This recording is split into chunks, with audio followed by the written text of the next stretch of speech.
പലപ്പോഴും ഉത്കണ്ഠ തോന്നുമ്പോഴോ അല്ലെങ്കിൽ വെറുതെ ഇരിക്കുമ്പോഴോ അറിയാതെ തന്നെ നഖം കടിക്കുന്ന ശീലം പലർക്കുമുണ്ട്. നഖം കടിക്കുന്നത് കേവലം ഒരു മോശം ശീലം മാത്രമാണെന്ന് കരുതി നമ്മൾ പലപ്പോഴും ഇതിനെ അവഗണിക്കാറാണ് പതിവ്.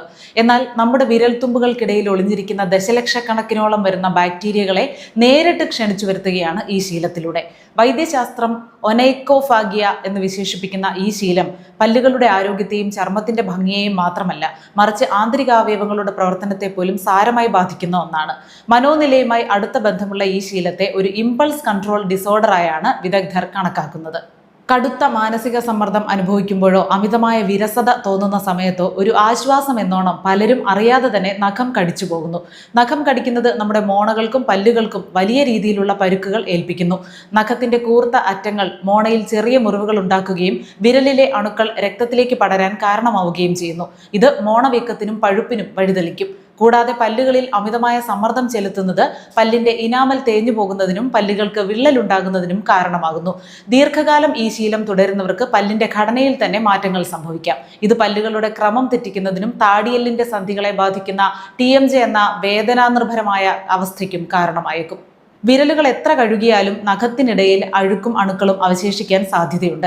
നഖം കടിക്കുമ്പോൾ കോളി, സാൽമണല തുടങ്ങിയ അപകടകാരികളായ ബാക്ടീരിയകൾ നേരിട്ട് നമ്മുടെ വായിലൂടെ ശരീരത്തിനുള്ളിൽ എത്തുന്നു. ഇത് വയറിളക്കം, ഭക്ഷ്യവിഷബാധ തുടങ്ങിയ ദഹന സംബന്ധമായ അസുഖങ്ങൾക്ക് കാരണമാകുന്നു. നഖം കടിക്കുന്നവരിൽ പകുതിയിലധികം പേരുടെയും ഉമിനീരിൽ ഇത്തരം രോഗകാരികളായ ബാക്ടീരിയകളുടെ സാന്നിധ്യം കൂടുതലാണെന്ന് പഠനങ്ങൾ തെളിയിക്കുന്നു. നഖത്തിന് സമീപമുള്ള തൊലി കടിച്ചു മുറിക്കുന്നത് വഴി പരോണിക്ക എന്ന വേദനാജനകമായ അണുബാധയുണ്ടാകാൻ സാധ്യതയുണ്ട്. വിരൽ നീര് വെച്ച് വീർക്കാനും പഴുപ്പ് വരാനും ഇത് കാരണമാകും. കൂടാതെ ഹ്യൂമൻ പാപ്പിലോമ വൈറസ് മൂലം വിരലുകളിലും മുഖത്തും അരിമ്പാറകൾ വരാനും ഈ ശീലം കാരണമായേക്കാം. നഖത്തിന്റെ സ്വാഭാവികമായ വളർച്ചയെയും ആകൃതിയെയും നഖം കടി എന്നേക്കുമായി നശിപ്പിക്കും.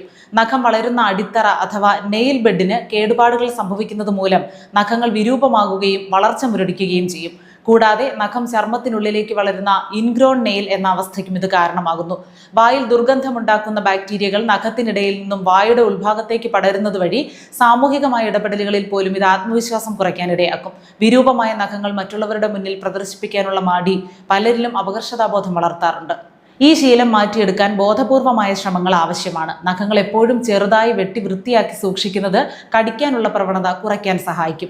നഖത്തിൽ പുരട്ടാവുന്ന കയ്പുള്ള പ്രത്യേക നെയിൽ പോളിഷുകൾ ഉപയോഗിക്കുന്നത് ഒരു പരിധിവരെ ഗുണകരമാണ്. സമ്മർദ്ദം അനുഭവപ്പെടുമ്പോൾ നഖം കടിക്കുന്നതിന് പകരം സ്ട്രെസ് ബോളുകൾ ഉപയോഗിക്കുകയോ മറ്റേതെങ്കിലും പ്രവർത്തികളിൽ ഏർപ്പെടുകയോ ചെയ്യാം. മനോഹരമായ കൈകൾക്കും മികച്ച ആരോഗ്യത്തിനും വേണ്ടി നഖം കടി എന്നേക്കുമായി ഉപേക്ഷിക്കാം. സ്വയം നിയന്ത്രിക്കാൻ സാധിക്കാത്ത വിധം ഈ ശീലം തുടരുകയാണെങ്കിൽ ഒരു കൗൺസിലറുടെ സഹായം തേടുന്നത് ഉചിതമായിരിക്കും.